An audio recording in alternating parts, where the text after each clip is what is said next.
한스킹의 어떤 생각, 사고의 어떤 흐름들이 어떻게 변화되었는가를 우리가 그, 이해를 하면은 그 한스킹의 복음에 대한 철저성, 복음에 대한 그 집중이라는 게 어떤 한스킹에 있어서 그게 어떤 의미를 가지고 있는가를 우리가 추적해 볼 수 있고 또 이 책에서 우리가 여겼던 그 한스킹이 그리스도교를 저서한 목적 그리고 유대교와 이슬람교라는 그 방대한 그 자료들을 그 책들의 저서한 목적을 우리가 어렴풋이 짐작할 수 있을 것 같습니다.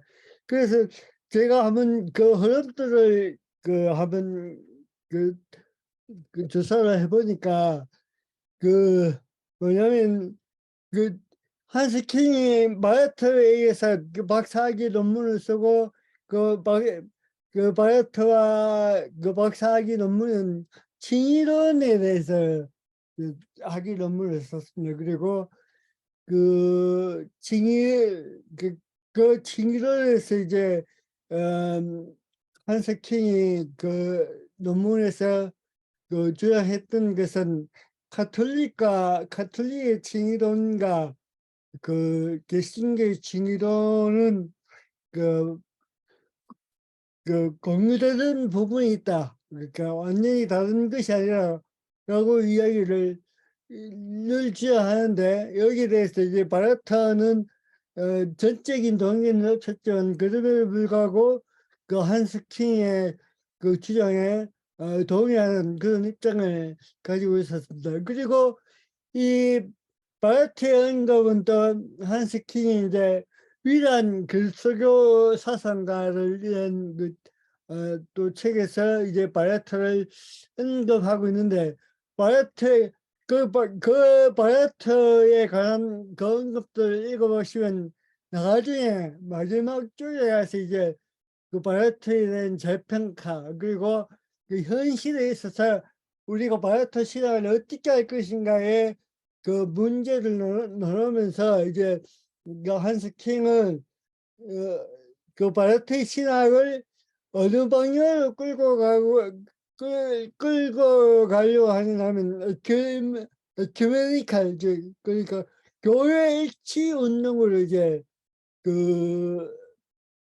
그 자신의 시학적인 방향을 그리고 그 바레트의 어떤 그 신학을 그 교배릭한 그런 성격을 가진 그 신학으로 이제 그렇게 해석하고 또 그렇게 또 끌고 가고자 하는 것을 그 위안 그리스도교 사상가를 그 책에서 볼 수 있습니다. 이렇게 변화된 이유는 우리가 잘 알다시피 한스킹이 이제 1979년도에 이제 그 티빙겐에서 교수직을 박탈당합니다.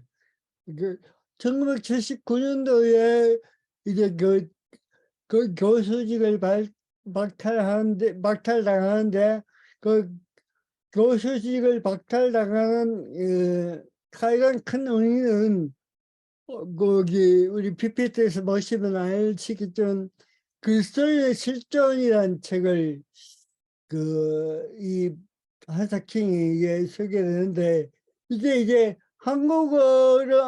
한국어로는 이 책 전체가 번역되는 게 아니고 왜 그리스도인인가라는 그 제목으로 그리스도인의 실존이라는 이 책이 요약돼서 이제 번역되어 있습니다. 요약해서 이제 번역한 책이 이제 왜 그리스도인인가라는 책인데 이 그리스도인의 실존이라는 이 책은 한마디로 이제 그 전체 주제가 뭐냐면 기록론에 관한 그 한스킹의 그 해석이라고 그렇게 볼 수가 있습니다. 그리고 이 그리스도인의 실존이 이제 어떻게 보면 한스킹이 말하는 예수 그리스도 누구인가에 대한 한스킹의 그 해석인데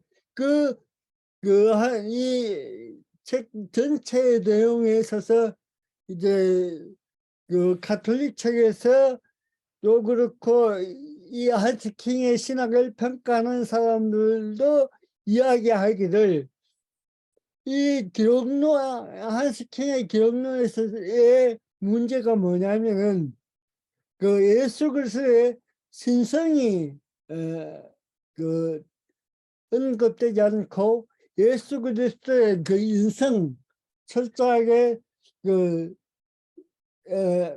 인간으로서의 예수에 대해서만 중요하게 또 서술하고 있고 또 그 인간 예수에 대한 시각을 가지고 그의 경륜이 새겼다고 많은 이제 평가를 그렇게 되어 있고 그렇게 평가를 하고 있고 또 이 가톨릭 책에서 가톨릭 그 교황청에서 이제 한석킹을 그 티비겐 신학교 교수직을 박탈한 이유로 이 그리스도의 실존이라는 이 책에서 이제 예수 그리스도의 신성이 논하지 않고 그러니까 생략된 채로 이제 된 그 내용을 보고 이제 그 교황청에서 교수직을 박탈했다고. 그러니까 그리스도의 실존이라는 이 책을 통해서 이제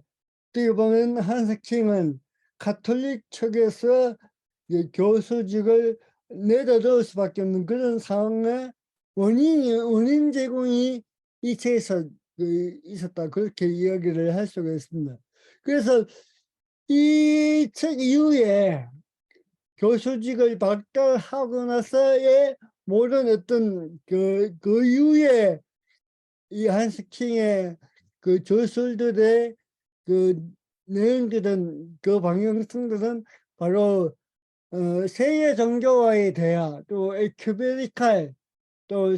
에큐메니칼한 어떤 세계 윤리라는 쪽으로 이제 그 관심을 가지고 모든 활동들이 거기에 이제 집중되었다 그렇게 볼 수가 있습니다. 그런 점에서 이제 이 한석킹이 말하는 복음의 집중 또는 철저성이라는 게 그 바르트가 이야기하는 것처럼 예수 그리스도 그런 예수 그리스도를 중심한 그런 어떤 그 뭐랄까 그의 기준이 아니고 어떻게 보면 에큐메니칼한 그 세계 윤리 그리고 그 에큐메니칼한 그 세계 윤리의 그 주창 그걸 이제 뭐랄까 단초를 제공하고 그 기초를 놓았던 그 인물로서 그 예수를 그 예수에 대한 이해가 거기에 그렇게 이제 진행된다고 볼 수 있습니다. 다시 말하면 소위 그 우리가 말한 전통적인 어떤 기독론의 입장에서 이제 한스킹은 예수 그리스도를 바라보았고 해석하는 것이 아니라 철저하게 그 참된 참인간 그리고 그 참인간이라는 게 모든 어떤 억압과 모든 어떤 한계 속에서 모든 어떤 여러 가지 그 범죄 속에서 인간이 아니고 그 철저하게 참된 인간의 모범을 그런 참된 인간의 모범을 우리에게 역사적으로 보여준 인물로서 이제 예수 그리스도를 이야기하고 있다. 그래서 그 예수 한스킹이 이야기하고 있는 그 예수에게는 무엇이 없느냐면 하나님의 아들로 그 하나님의 그 참인간은 그 한스킹이 이야기하지만 참 신으로서 예수 그리스도의 그 이해는 그 이 한스킹에서는 찾아볼 수 없다. 그런 점에서 이제 이 복음에 대한 철저성, 이 집중이라는 이야기도 그런 측면에서 지난주에 이야기했던 것처럼 세계 윤리 아니면 세계 평화, 그게 어쩌면 킹이 이야기하고 있는 복음에 대한 집중 또는 복음에 대한 철저성이 아닐까, 그렇게 이제 우리가 볼 수가 있다는 겁니다.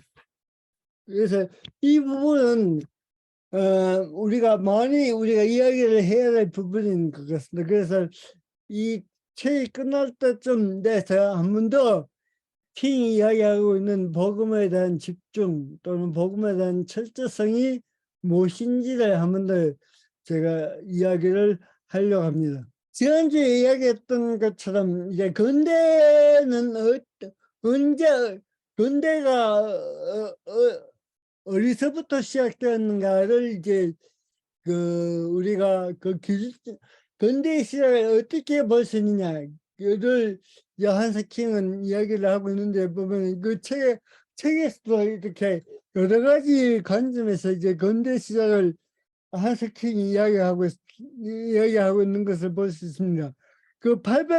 책 801페이지에 보시면 그 학자들의 의견에 따라 근대의 시작이 르네상스로부터 시작되었다고 보는 그 사람들도 있고, 또 한편으로는 종교개혁을 이제 근대의 시작으로 보고 있는 사람도 있고, 또 한편으로는 이 한세킹은 근대의 시작은 그 종교개혁이나 르네상스가 아니고 이제 신대륙의 발견, 거기서부터 이제 그 근대의 시작이라고 그렇게 이제 한스킹은 보고 있습니다. 그리고 르네상스와 종교개혁이 근대의 시작이라고 볼 수 없는 그 이유는 여기서 801페이지에서 잠시 언급하고 있지만, 우리가 나눌 뒤에 4장에 가시면은 4장의 문화와 신학의 핵심 그 챕터 그 전에서 이제 근대적이란 말이 왜 르네상스가 아니고 신대륙의 발견에서부터 이 근대의 시작을 그 르네상스로부터 시작되지 않았다고 보는 이유를 이제 그 829페이지에서부터 또 상세하게 설명하고 있기 때문에, 여기서는 간단하게 이야기하자면 르네상스 종교개혁은 그 근대의 시작이라고 볼 수 없는 이유는 이제 그 한스킹은 이렇게 이야기하고 있습니다. 그 책에 보시면은 또 어떤 역사학자들은 근대가 르네상스와 함께 시작되었다고 본다. 그러나 르네상스는 앞에서 살펴보았듯이 그 온갖 전진적 충동에 불구하고 자주적 이상이나 진보에 정형되어 있지 않고 그 이상인 고려에 정형되어 있었다. 이렇게 이제 평가를 하면서 이제 이 르네상스를 근대 시작이라고 그렇게 보지 않는다는 거죠.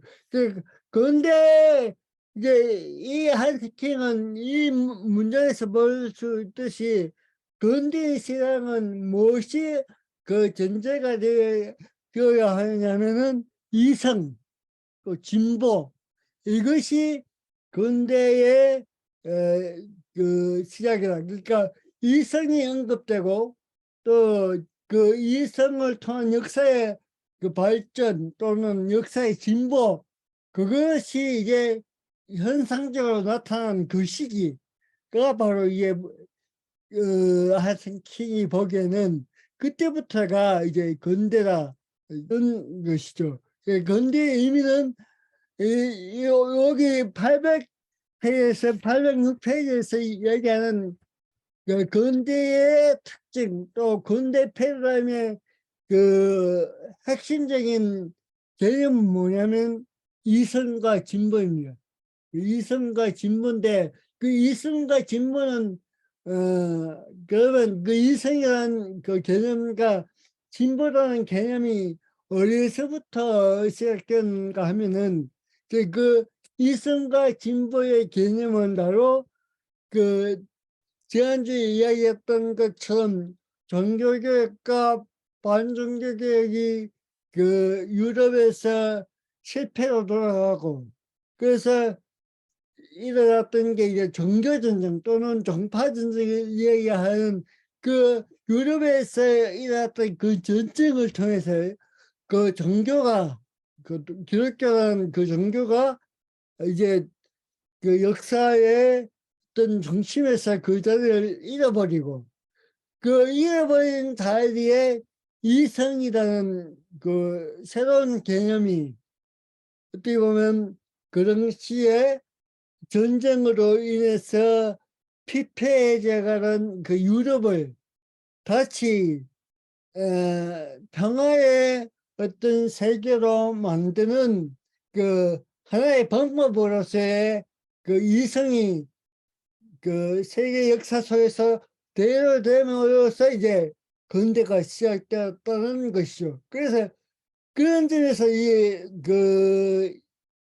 당시에 일어났던 그 종교전쟁, 여기서 보시면 프랑스에 일어났던 그 프랑스 전쟁과 잉글랜드에서 일어났던 내전, 그리고 30년 전쟁, 이 모든 것들이 어떻게 보면 중세를, 그러니까 그 중세를 끝내는 그런 어떤 역사적인 요인으로서 작용했고, 또 다른 면에서는 이 전쟁을 통해서 근대가 시작되었다고 이제 그 한석형은 이야기를 하고 있습니다.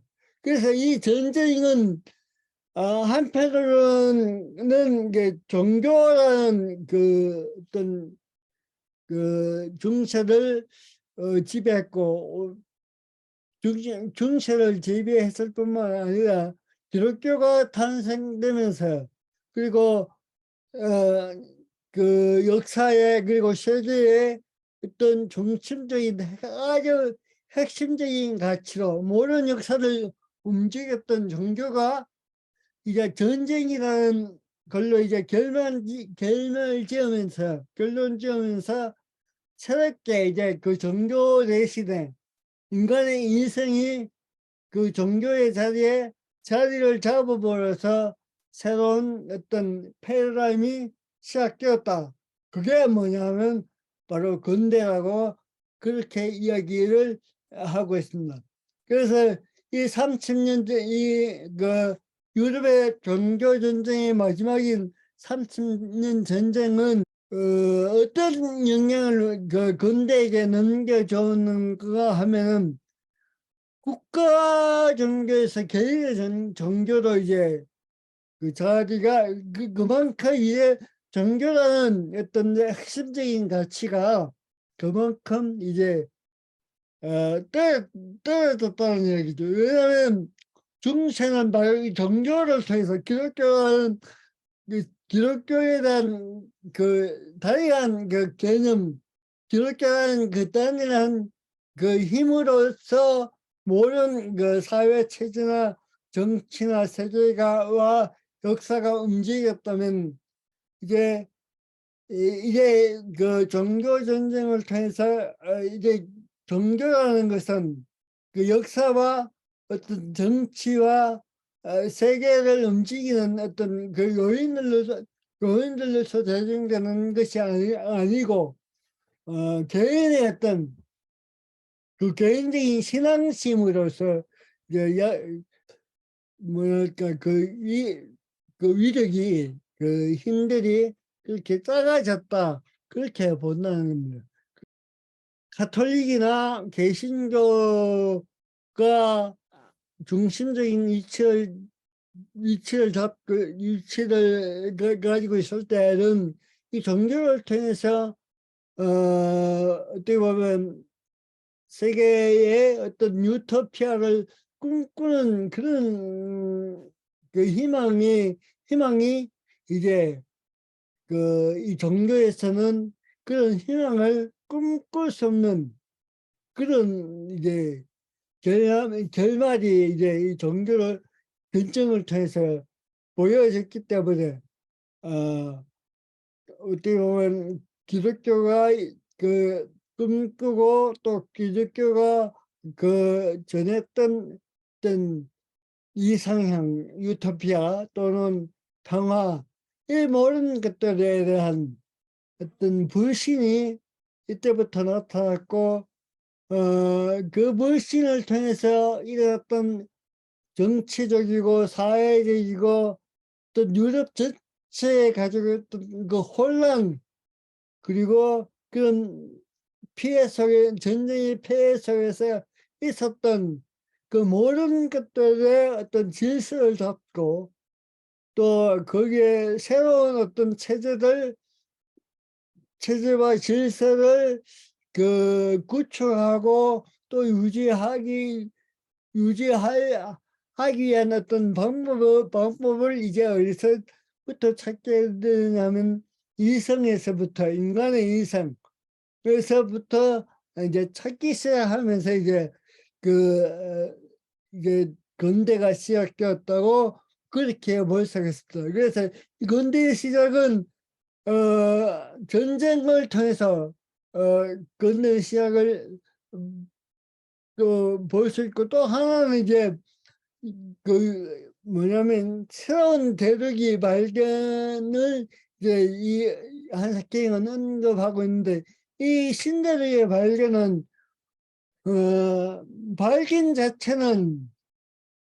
발견 자체에 어떤 그 근대의 어떤 근대를 여는 요인이 있는 게 아니고, 그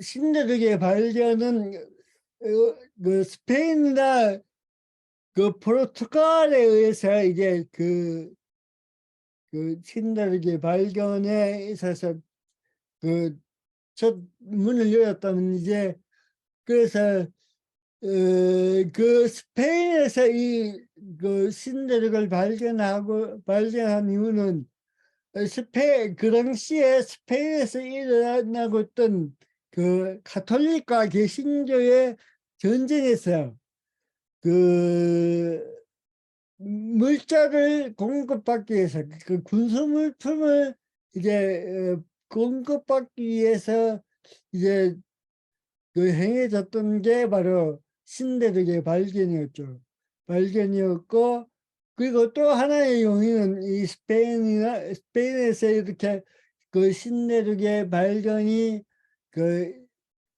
먼저 일어났던 또 하나의 요인은 그 대륙을 통한 그 무역로가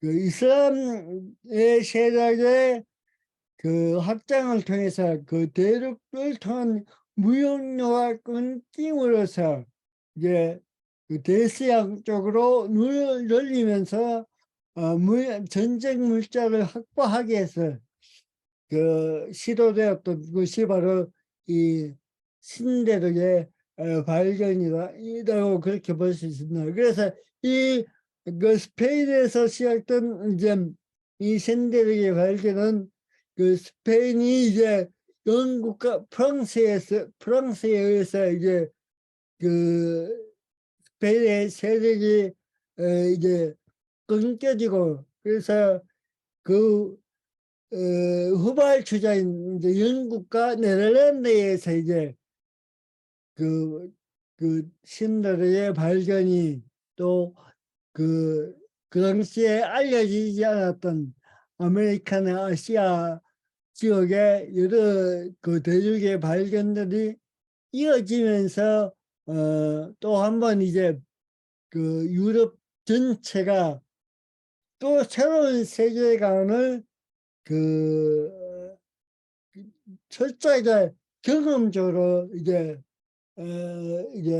인식을 할 수 있는 계기가 되었다는 것입니다. 다른 말로 하자면 그 당시에 그 신대륙의 발견이 있기 전에는 그 유럽이라는 그 세계가 전체의 세계였고, 그 전체 세계 속에서의 종교는 곧 기독교였다라는 그 세계 속에 갇혀 있었다면 이제 이 신대륙의 발견을 통해서 세계관이 이제 변화되었다, 그렇게 볼 수가 있습니다.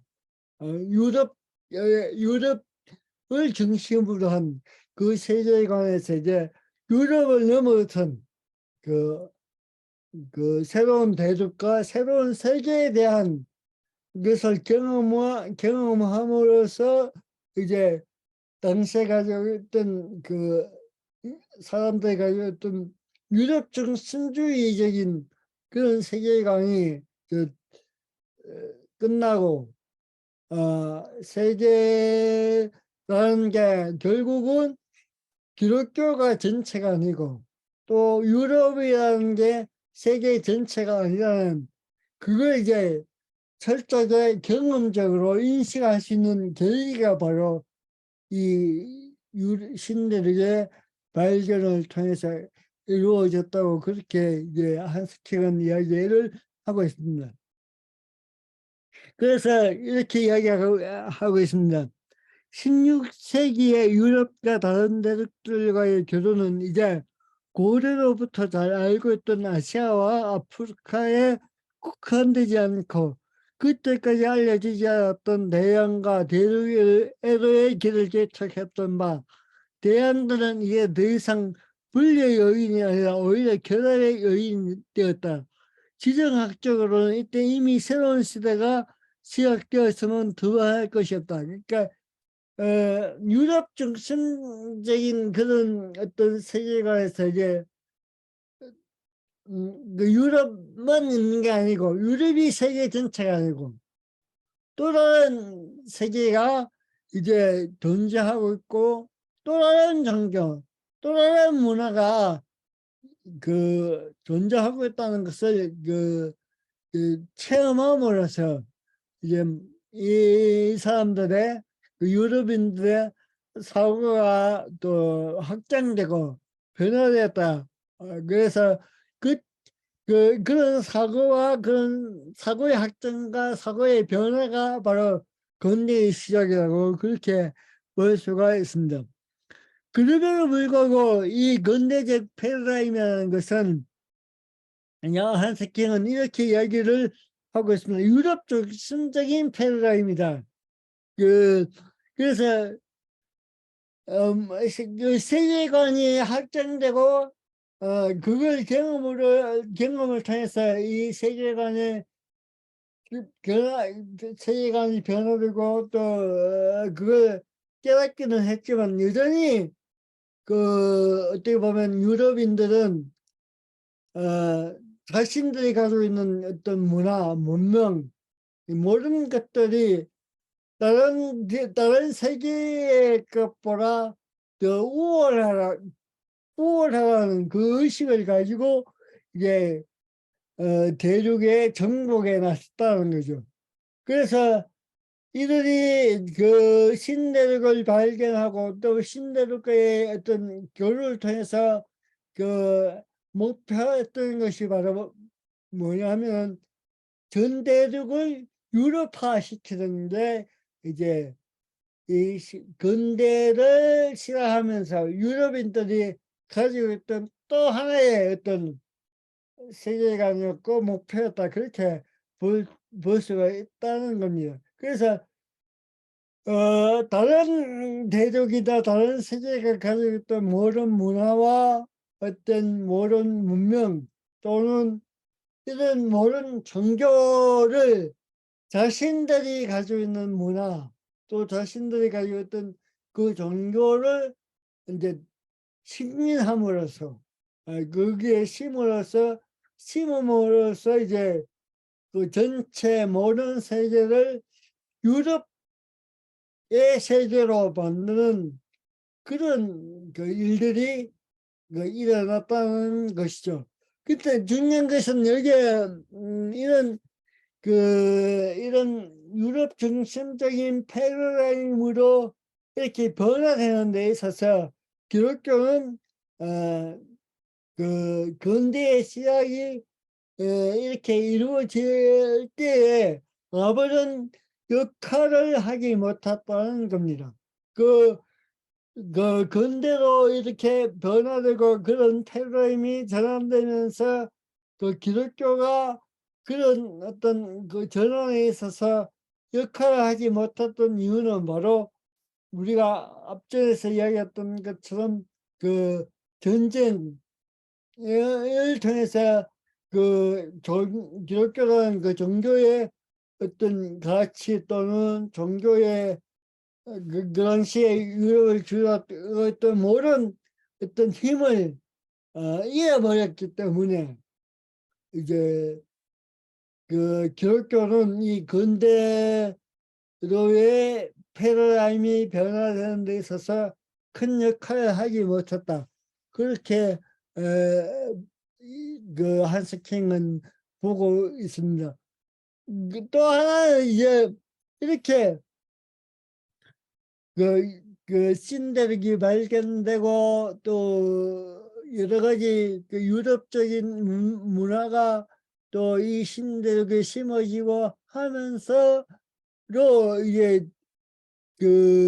이 신대륙을 발견하고 정복하고 어떤 그 사람들 사고는 여전히 어떻게 보면 중세적인 사고를 가지고 있었다.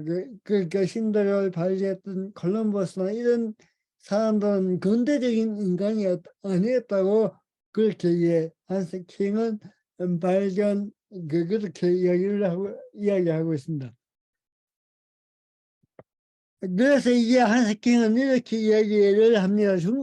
중세적 사고를 가진 정복자들이 건설한 식민지에서는 여전히 중세적 사고에 의해 통치되었으며 원주민들의 문화와 종교를 멸절시켜버렸으며 고유한 기독교 패러다임을 만들지 못했다. 17세기에 이르러서 신대륙의 발견들이 유럽 그리스도교의 세계관과 신앙에 내면적인 영향을 끼쳤고 그것을 불가능하게 만들었으며 세계와 그리스도교 세계가 동일하지 않다는 것이 분명해졌다. 그리스도교의 근대적 패러다임의 변화는 신대륙 발견 자체가 아니라 신대륙을 발견하면서 새롭게 생겨난 철학과 경험적인 자연과 참신한 자연법과 세속화된 새로운 정치관 국가관이었다. 다시 말해서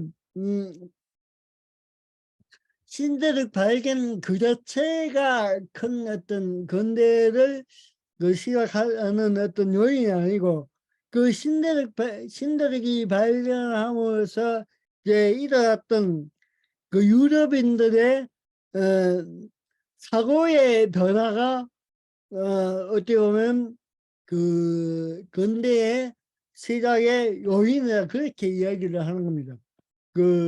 여기 보시면 이제 신대륙을 발견하면서 새롭게 생겨난 철학, 경험적 자연과 참신한 자연법, 새롭게 세속화될 새로운 정치관, 국가관, 여기에서는 이런 개념들 속에서 우리가 볼 수 없는 게 바로 종교성이라는 거죠. 종교를, 기독교라는 그 종교가 이제 어떻게 보면 전쟁을 통해서 완전히 이제 그 세력을 잃고 그 종교 대신에 그들을 차지했던 이성의 역할을 통해서 일어났던 어떤 경험적인 그 인식 방법 또는 그런 어떤 사상 이런 것들이 이제 어떻게 보면 이 중세를 끝내고 군대를 이제 시작하는 하나의 요인으로서 작용했다. 그 이야기를 이제 근대의 시작에서 하고 있습니다. 그래서 여기에서 한스킹이 그 근대의 시작은 바로 어떻게 보면 종교 대신에 그 이성이라는 뭐랄까요 핵심적인 가치가 변화되었다. 종교로부터 이성으로서의 전환 이것이 바로 근대의 시작이다. 이렇게 이제 한스킹은 보고 있는 겁니다. 그리고 그럼 이제 유럽의 정치적 상황에서 이야기하고 있는 한석킹의 그 이야기는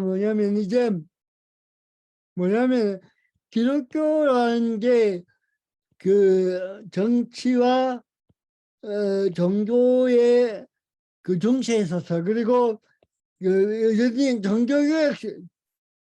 종교개혁 시대, 또 그리고 중세 시대 때에 이 그 기독교라는 이 종교가 정치와 종교 모든 영역에서의 어떤 누구란 지위를 가지고, 또 이 힘을 가지고, 이 힘으로, 기독교라는 그 힘으로 그런 어떤 그 범주를 가지고 세계가 움직이고 역사가 추론되고 모든 것들이 움직였던 그 시대가 바로 이 중세였고 종교개혁이었다면, 이제 유럽의 새로운 정치적 상황이라는 게 뭐냐면 교황권의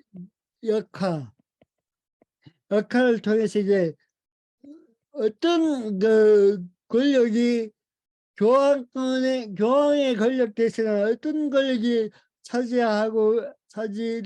하느냐 하면, 왕이라는 어떤 정치적 왕이 이제 교황의 자리를 차지하고, 이 절대적인 왕권이 이제 그 시작되는 게 바로 그 유럽의 새로운 정치적 상황이라는 겁니다. 그러니까 교황권이 약화됨으로써 교황의 그 가지고 있던 모든 어떤 그 뭐랄까요, 그 교황이 누렸던 모든 정당성들, 그리고 그 교황이라는 그 자리를 유지시켰던 모든 어떤 정치적 이론들이 누구에게 집중되느냐 하면 왕에게 집중된다는 겁니다. 이게 바로 유럽의 새로운 정치적 상황이라는 겁니다.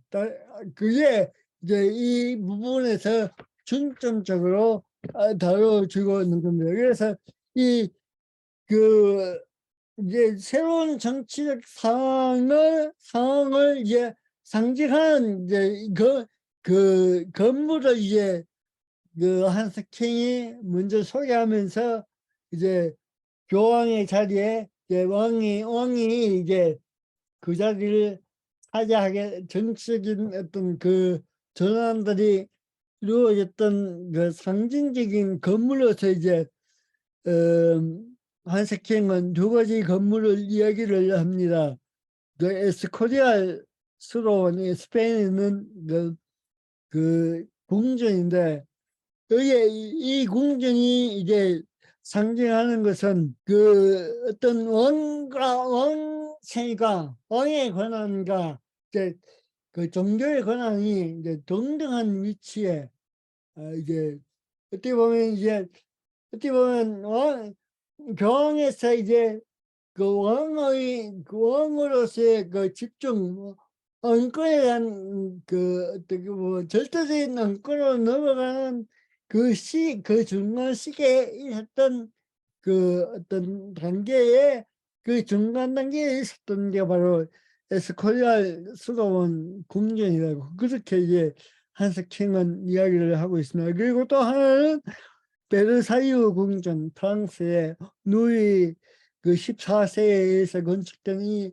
베르사유 궁전은 이제 어떻게 보면 절대 왕권의 상징이다, 이런 이야기죠.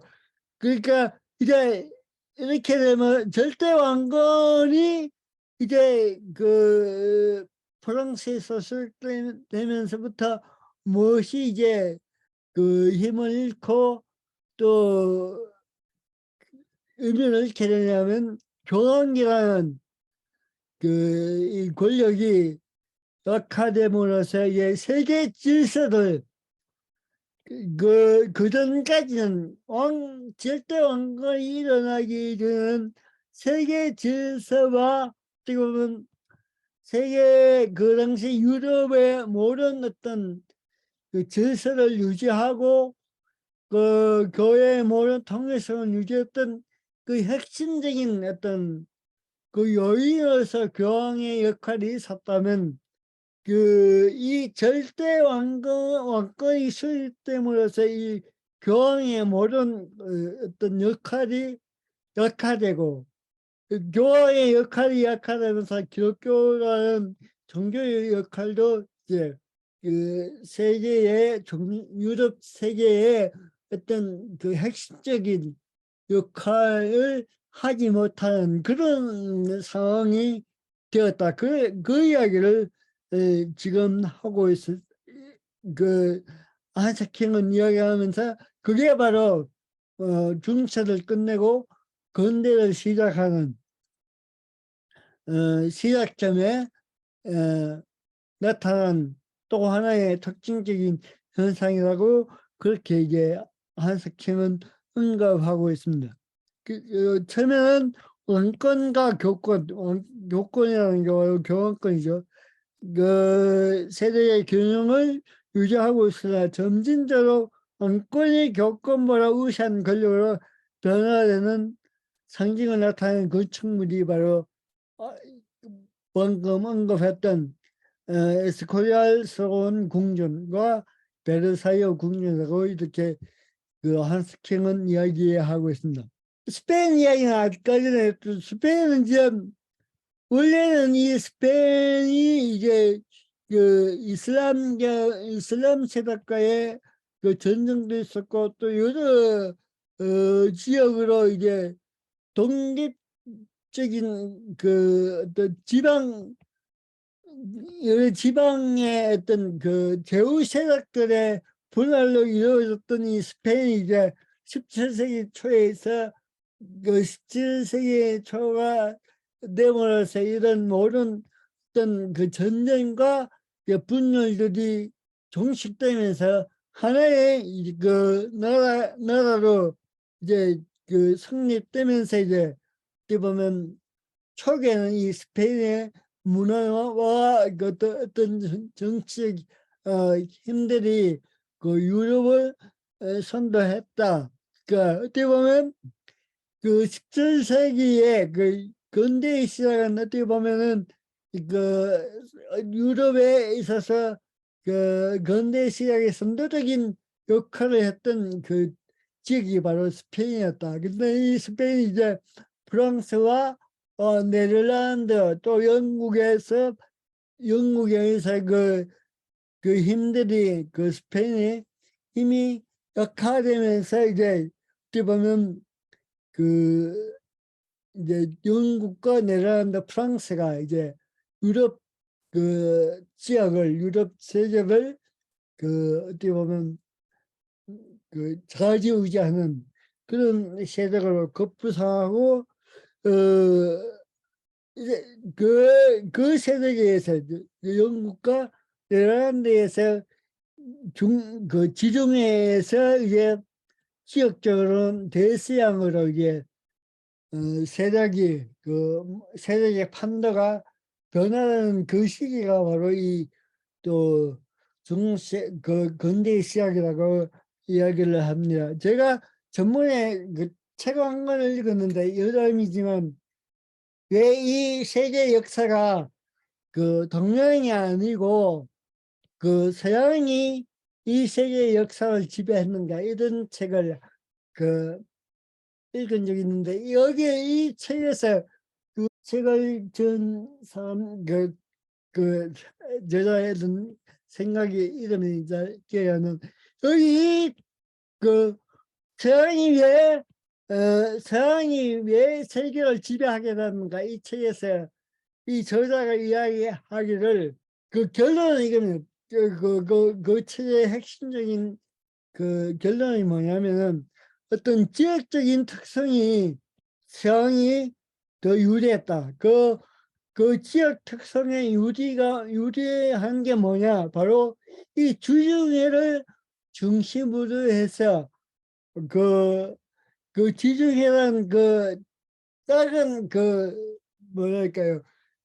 지중해를 통해 중심으로 해서 동양과 서양 또는 여러 지역들, 여러 대륙들의 교류가 빈번하고 또 활발하게 이루어졌기 때문에 그 지중해 중심의 어떤 문화적 교류 또는 정치와 이 모든 것들의 교류가 딴 지역보다 더 활발하게 이루어졌기 때문에 그 이 유럽을 통한 서양의 지배가 발전하게 되었다.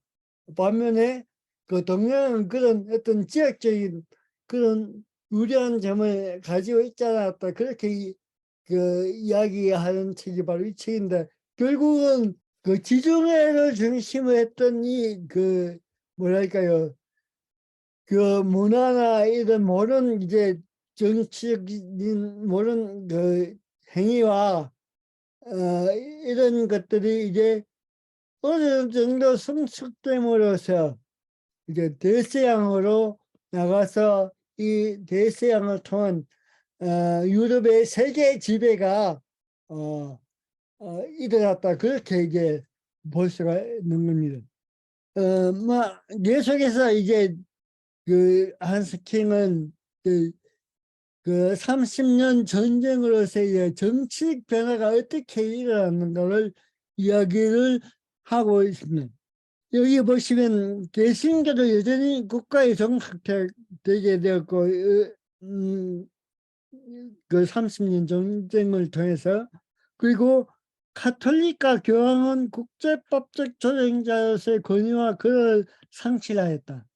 그래서 이런 점에서 이제 종교가 그 유럽 사회에서 그 세력을 또 그 지위를 잃어버리는 그런 상황이 되었던 거죠. 그 30년 전쟁을 통해서 국가에 정식되는 종교, 그리고 그 이전까지는 교황이 모든 어떤 질서를 유지시키고 통일성을 또 확보하고 또 어떤 정치 세력간의 어떤 조정자로서의 역할을 했다면, 이제 이 전쟁을 통해서 이 모든 어떤 그 역할들을 이 기독교라는 그 종교가 잃어버렸다는 겁니다. 그래서 종파들의 질서 원칙은 무력해졌고 국가들 간의 공백 영역을 넘겨놨다. 예, 그래서 종파들의 시대가 절대 군주의 시대에 의해서 고치됐다. 그러니까 이제 기독교가 어떤 그 국가를 유지하고 또 국가의 질서를 유지하는 데 있어서 그 힘을 그 세력을 상실함으로써 그 새로운 그 정치 체제가 대입되는 되는데 바로 그것이 절대 군주주의다. 그렇게 이야기를 하는 겁니다. 이게 30년 전쟁을 통해서 일어나고 있던 이런 그 정책 변화가 있었고, 또 이제 그 여러 가지 사회적인 혼란 속에서 있었던 그 사회 혼란도 이제 기독교가 그 혼란을 수습하지 못했고, 오히려 이제 그 이런 그 사회적인 혼란을 수습할 수 있었던 것은 바로 이성을 통한 그 윤리, 인간의 윤리와 도덕이 이게 그 어떻게 보면 이 종교의 자리를 차지하고, 이 윤리와 도덕을 통해서 그 이제 근대의 모든 그 질서와 사고에 영향을 주면서 이제 어떻게 보면 근대에는 그 지속될 수 있었다. 그렇게 이야기를 하고 있습니다. 여기에 보시면 이 정치 사상가 스피노자 홉스, 그리고 이 모든 이런 시의 근대의 철학자들이 중요하게 생각했던 하루가 뭐냐면 바로 그 평화, 그 질서와 평화와 질서가 이제 하루였죠. 왜냐하면 그 수십 년간의 전쟁을 통해서 완전히 폐허가 됐던 그 지역을 새롭게 이제 회복하고 건설하는 데 있어서 가장 중요한 어떤 이념들이 평화와 질서였고, 이 평화와 질서를 이제 종교가 그 담당하는 것이 아니고 인간의 이성을 이제 이 평화와 질서를 그 유지하고 또 그것을 지속하는 어떤 핵심적인 가치로 이제 그 받아들여진 시기가 바로 이 근대라고 그렇게 이야기를 할 수 있습니다. 그래서 그럼에도 불구하고 여전히 정파 간의 그 갈등은 여전히 그 존재하고 있다. 그렇게 그런 이야기를 하고 있습니다. 그래서 아까 전에 이야기했던 것처럼 이제 이 그 지중해를 중심으로 했던 그 이런 어떤 모든 그 문명과 문화가 이 대서양을 중심으로 대서양 쪽에 있던 나라들이 국가들이 이제 어떻게 보면 그 이 유럽 세계 전체를 또 그 좌지우지하는 그런 세력으로 이제 급부상하면서 이렇게 급부상하는 그 국가 중에 첫 번째가 이제 이 스페인이었고, 그다음에 이제 프랑스 그리고 영국 이렇게 그 국가가 전개되면서 이제 문명이 또 한 번 더 이제 변화를 겪게 된다고 그렇게 이제 한석행은 이야기를 하고 있습니다. 아까 이야기했던 것입니다. 네덜란드, 프랑스, 영국이 이제 그 대서양에 인접해 있는 국가들에서 이제 어떻게 보면 유럽 질서, 유럽의 정치, 유럽의 사회들이 이제 다시 한 번 더 재편되는 그런 그 시기가 바로 이 시기였다고 그렇게 한석형은 이야기를 하고 있습니다. 끝에 보시면 내시아 유럽 해안 지역의 도시들이 발달하고 해외 무역의 성장, 유럽의 국제법, 새로운 나라과의 무역에서 영향을 발휘하게 되었고 식민지 건설의 주제가 되었다. 이렇게 그 세계가 전환되고 이렇게 발전함에 불구하고 기독교는 여전히 이런 어떤 핵심적인 역할을 하지 못했다. 그게 바로 어떻게 보면 유럽의 그 또 다른 특징이라고 그렇게 볼 수가 있습니다. 예, 이렇게 이제 뭐, 그 내세양 유럽의 해안 지역 도시들이 발달하면서 이런 발달 과정에서 이제 나타난 것이 바로 개신교 그 해양국가, 특히 이제 네덜란드를 통해서 이제 또 한 번 이제 개신교라는 그 세력이, 그 종교적 세력이 급부상하게 되고, 이 종교적 개신교 세력에 의해서 이제 어떻게 보면 강력한 정부, 집권제들 그 또 출범시키는데 이 개신교의 역할이 공이 컸다고 이제 한석형은 이야기를 하고 있습니다. 그래서 프랑스에서 일어나고 있던 개신교 세력에서 일어났던 그 정치 체제의 또 전환을 이제 한석형은 이야기를 하고 있습니다.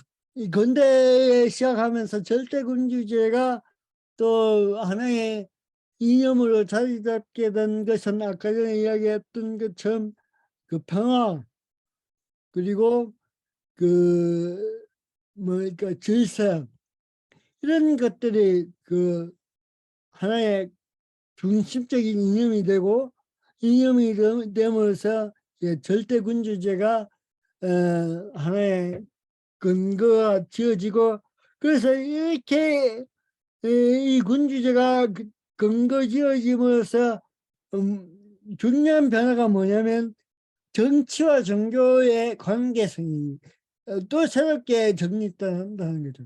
그래서 예, 종교가 어떻게 보면 정치를 지배했던 사회가 바로 중세이고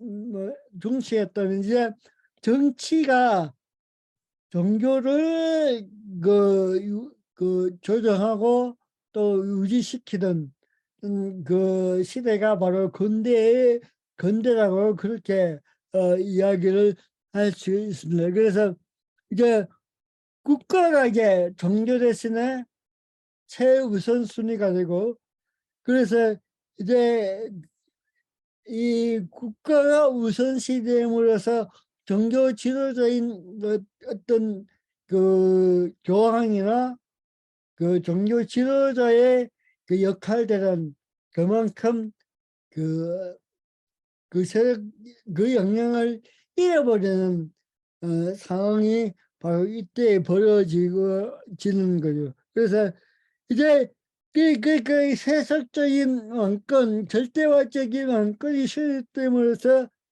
종교적인 관심보다는 어떤 그 이성 또는 이성을 통한 어떤 세속적인 법, 조연법 이런 것들이 이제 그 최고의 가치로서 자리매김하는 시대가 바로 이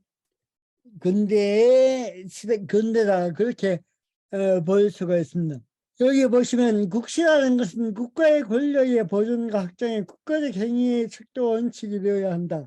때문에 필요한 경우에는 현재 널리 통일되고 있는 법과 도덕을 무시하는 국가적 정치적 행동 방식이 허용된다. 국가의 세는 대개의 일성과 양심에 전세하는 윤리적 규범들을 벗어날 수 있다. 이 말은 뭡니까? 이제 어떻게 보면 절대적인 그 정치의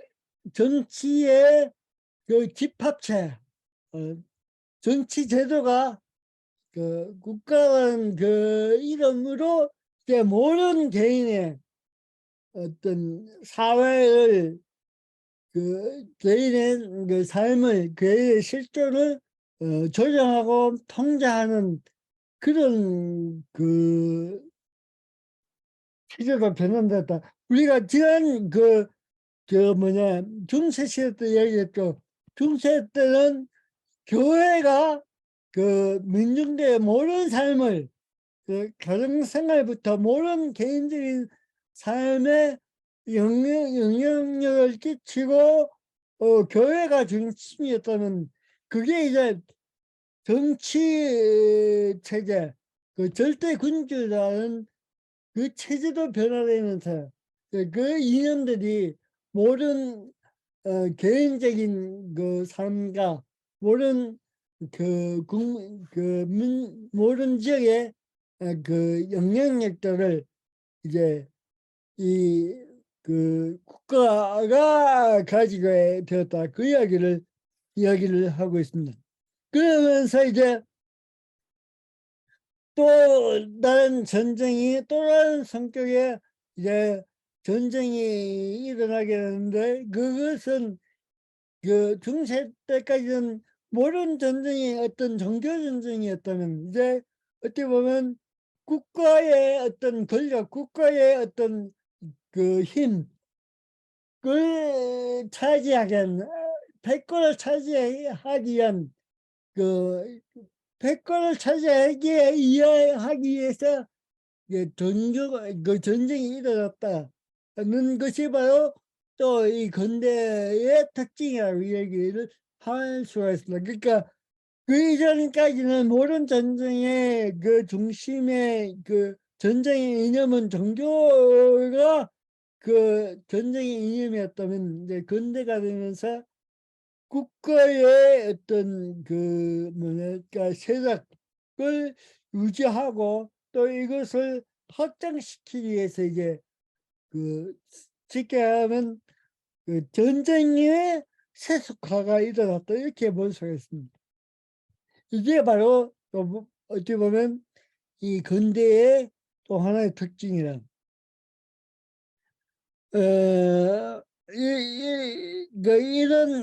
이렇게 되면서 이제 국가 간의 이제 세력 균형을 위해서 이제 새로운 법과 질서가 이제 이 유럽 사회에 이제 도입이라는 거죠. 그래서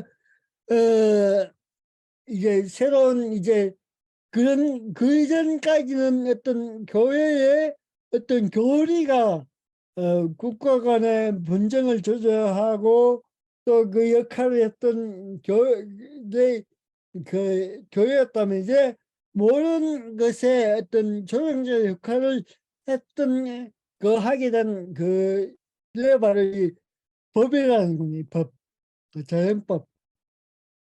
그리고 이런 이 법에 의해서 이제 모든 어떤 분쟁과 모든 관계의 새로운 정립들이 이제 이 근대가 시작되면서 또다시금 새로운 어떤 그 이념들이 생겨났다. 그렇게 얘기를 할 수가 있습니다. 이 누이 14세는 바로 어떻게 보면 이 누이 14세는 교황의 자리를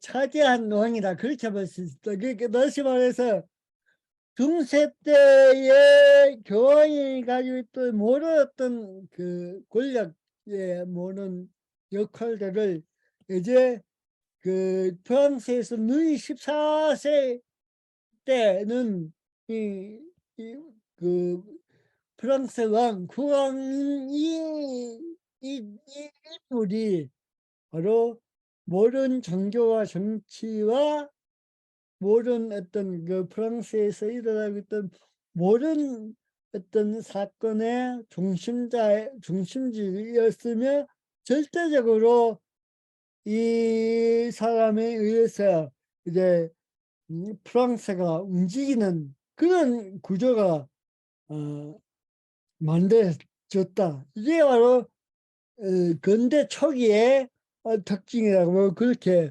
이야기를 하고 있습니다.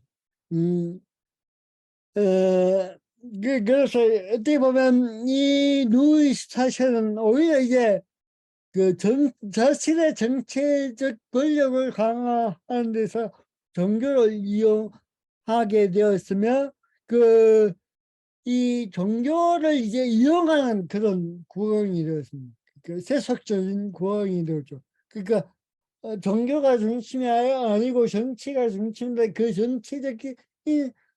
정치적 행위의 정당성을 어디서 찾으려고 했던 거냐면 종교에서 찾으려고 했다. 그래서 그런 데서 이 근대 초기에 프랑스 혁명이 일어나기 전까지는 바로 정치와 종교는 어떻게 보면 공생관계에 있었고, 공생관계에 있으면서 결국은 이 정치적인 권력이 종교적인 어떤 제도를 이용하는 그런 어떤 구조가 변화된 시기가 바로 이 근대 초기의 시기였다. 그렇게 이제 볼 수가 있습니다.